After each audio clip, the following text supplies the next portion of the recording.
有個女仔令我思想變得大個，當初我有時行為對你犯下大錯，亦話我唔識諗，就算係冇用識品，你慢慢心淡覺得我對感情唔認真。要知道男人係天生小朋友，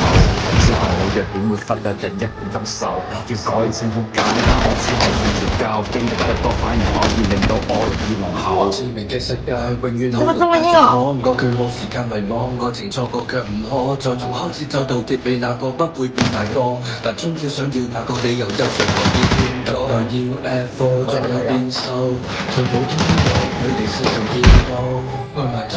生個季節嘅消耗，可能打敗結束感情差得過衰老。